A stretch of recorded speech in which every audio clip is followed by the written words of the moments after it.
O'shdagi 7 qishloqqa 450 ming AQSh dollari ajratildi. Ushbu mablag'lar hududning ijtimoiy va infratuzilmaviy ahvolini yaxshilashga yo'naltiriladi. Prezident Sadir Japarov imzolagan qonun asosida Milliy hamjamiyat tashabbusi loyihasi ishga tushirildi. Ushbu dastur uchun Qirg'izistonning har bir tumanidan bittadan qishloq tanlab olingan bo'lib, umumiy qiymati 27 million AQSh dollarini tashkil etadi. Loyiha Iqtisodiyot va savdo vazirligi tomonidan muvofiqlashtiriladi va ARIS tomonidan amalga oshiriladi. Ana negizgi maqsadi ayrimli аймақтарды жашоо сапатын жогорулатуу, климаттын өзгөрүшүнө туруктуу инфраструктураны өнүктүрүү жана жаштар менен аялдардын мүмкүнчүлүктөрүн кеңейтүү болуп саналат. Эң приоритет бул бала бакчалар.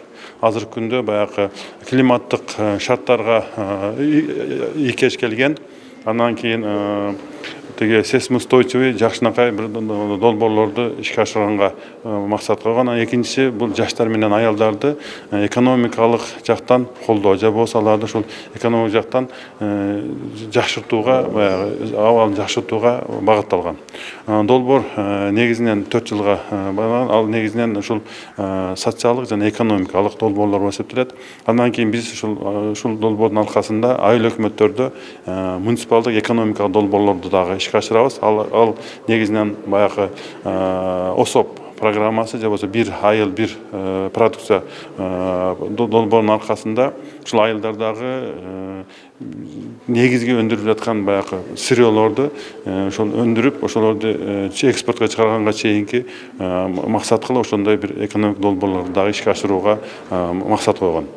Hududlarni rivojlantirishga qaratilgan loyiha muhokama qilingan yig'inda prezidentning O'shdagi vakilligi, 7 tuman hokimlari, qishloq hukumat rahbarlari, fuqarolik jamiyati ishtirok etdi. Loyiha doirasida O'sh viloyatining 7 qishlog'i Alayqut, Tilektash, Jo'sh, Do'stluq, Cho'ng'alay, Ko'kjar, To'rtko'l qishloq hukumatlari Jahon banki talablari asosida tanlab olingan.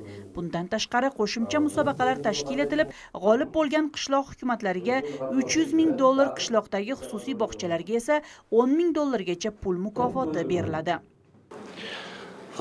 Bizga bo'lingan 450 ming dollarga Alayqut ayыл өкмөтүндөгү социалдык инфраструктураны жакшыртабыз буюрса.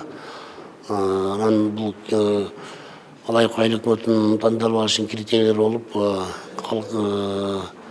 алыстыкы райондун борборунан, анан калкынын саны, анан жакырчылыктын деңгээли боюнча тандалып алынды. Loyihani amalga oshirish muddati 2028-yilgacha. Tadbir davomida ishtirokchilar loyiha maqsadlari, iqlim barqarorligi, ta'lim, iqtisodiy faollikni oshirish bo'yicha fikr almashdilar. Loyiha mamlakat hududiy rivojiga, qishloq aholisining turmush sharoitini yaxshilashga xizmat qilishi. Qo'bay Vasilik Tag'aybekuli, Qimmatbek Abdisamatuli, O'sh yangiliklar.